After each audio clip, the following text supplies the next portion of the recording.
Hey, Jeff and Cole here from the Tryhard Academy podcast, letting you know that this episode is brought to you by Rogue Knights Gaming, located in Kaiser, Oregon.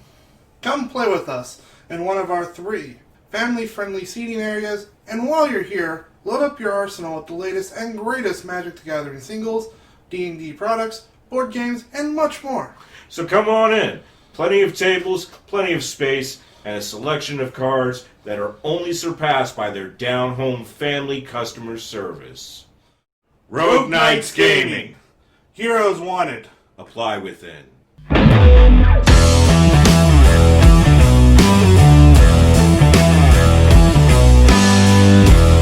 it's Cole here. And this is Jeff. Welcome on into another episode of the Tryhard Academy podcast, where it's always better to get good rather than get wrecked.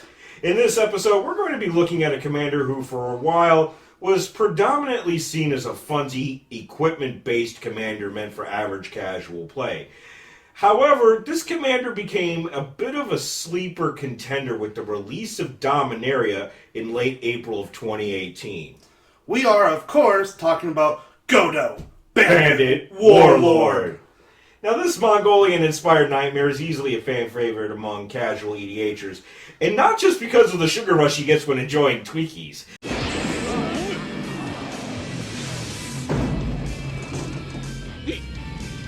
Want a Twinkie, Genghis Khan? Say please. Come on, guys, jump He's actually fairly good at finding the right tool for the job when the situation calls for it.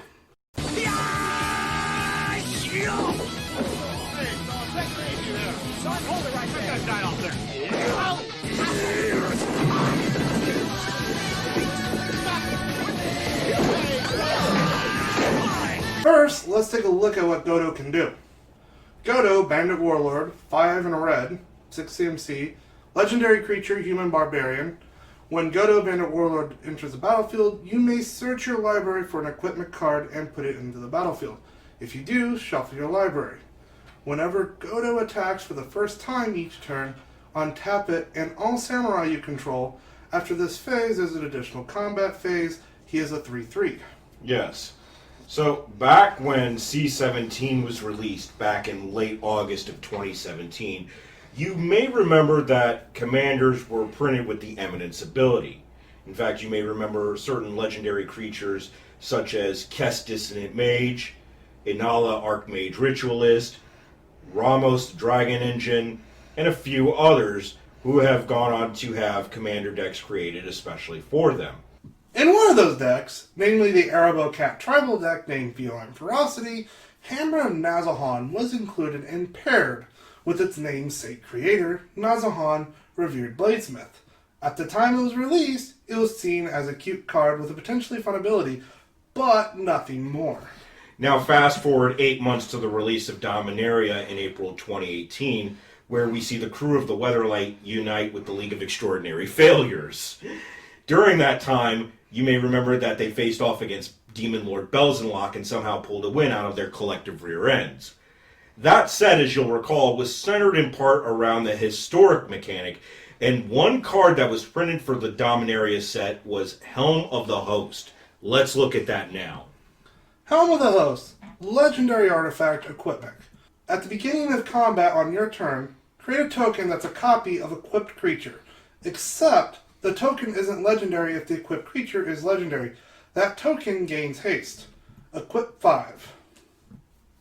Once that card was printed, the cEDH community finally came to terms with the fact that Godo was now potentially viable, and that its functionality would revolve around a fast combo deck centered around finding Helm with Godo. Let's get into that now.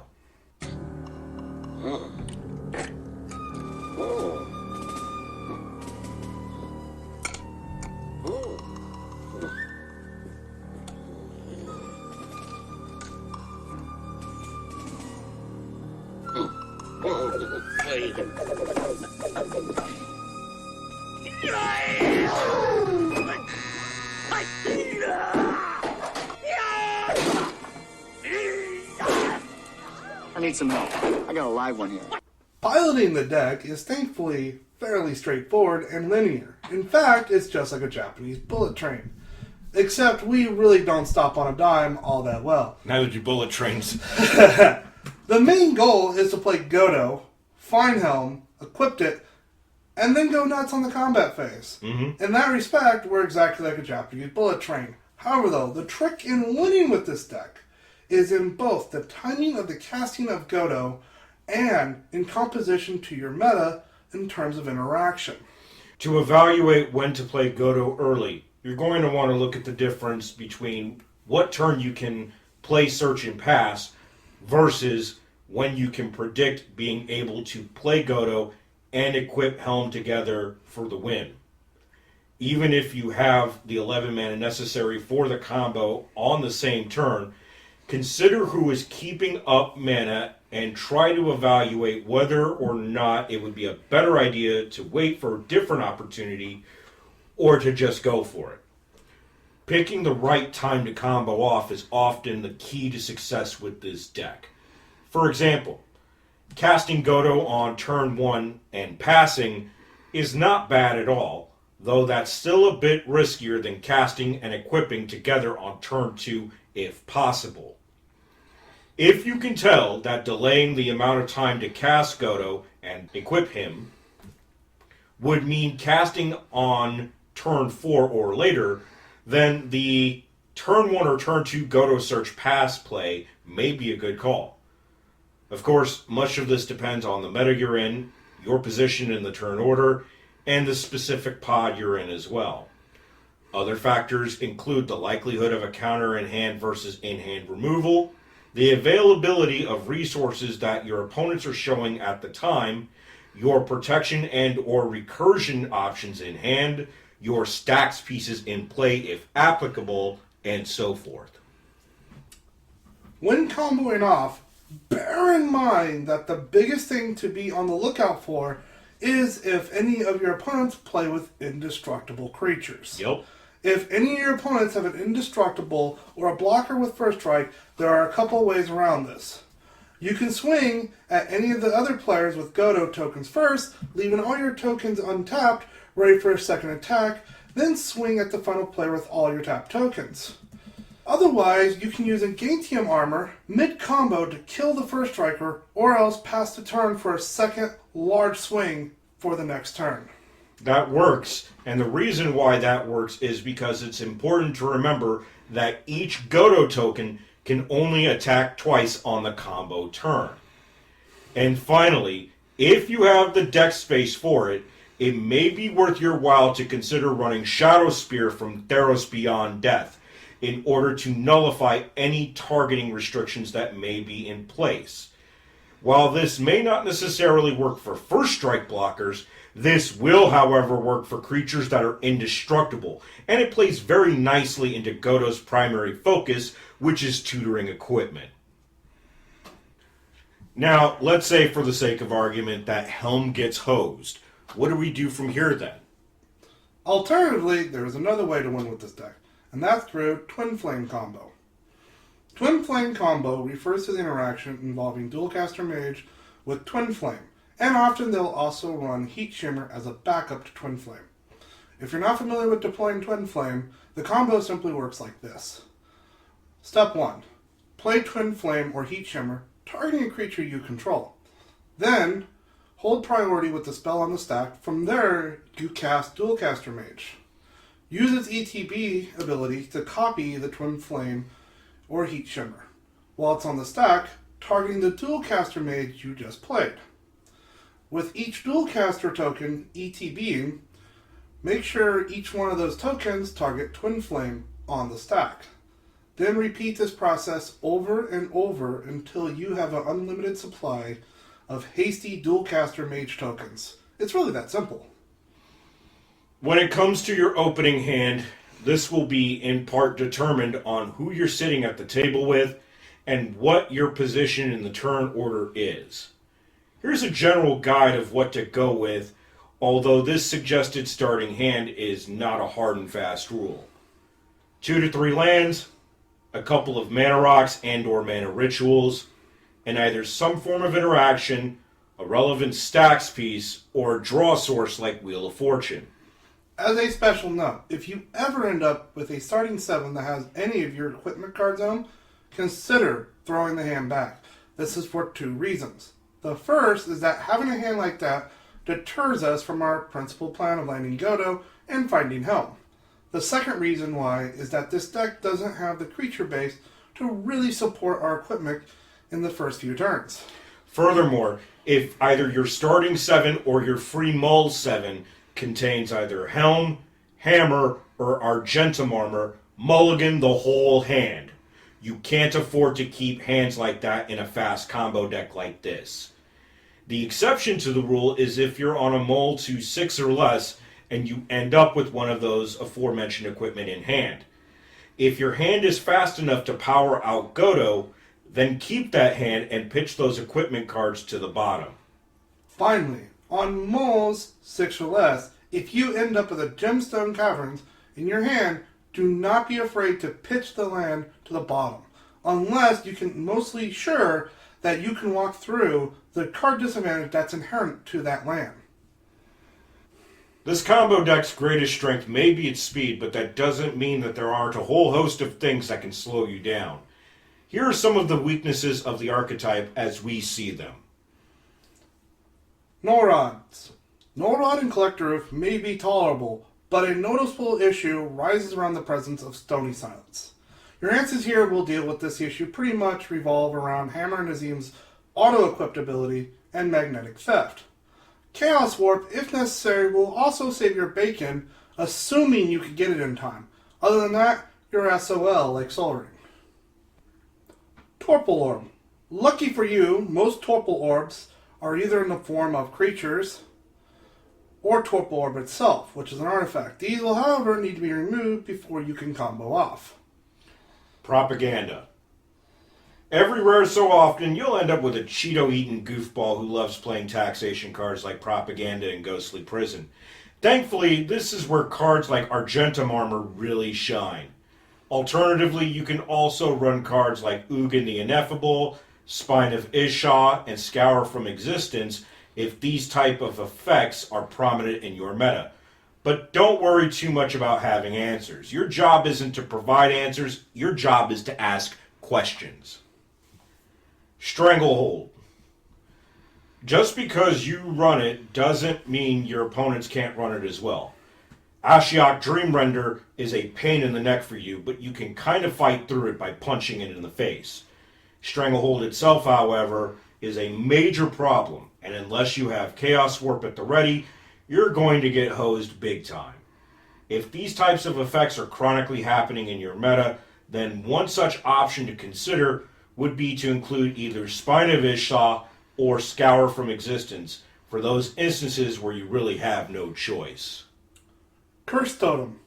Curse Totem is somewhat of a problem for this deck, and that's because 5 out of your 10 creatures have activated abilities that contribute significantly to our game plan. These creatures in specific are Brass Squire, Metal Worker, Treasonous Ogre, Goblin Engineer, Goblin Welder. However though, since Curse Totem and Linvala 1.0 are the only 2 playable sources of Curse Totem, this isn't as big of an issue as you might think. Be patient and destroy these problems when you have the opening. Or even better, convince someone to destroy it for you with a gesture of goodwill. You'll be surprised just how many people will be gullible enough to fall for that trick. As for Treasonous Ogre, lucky for us, Angel of Jubilation is the closest thing being able to stop Treasonous Ogre cold. And that card doesn't see play in most cEDH decks, if ever at all. Phyrexian Revoker might give you some trouble if it names Treasonous Ogre, but even then, it's an artifact creature, and you're in mono freaking red. Get good and find an answer. Praetor's Grasp. Extract effects like Extract itself and Praetor's Grasp are a big problem for this deck to deal with, especially if they target Helm within your deck.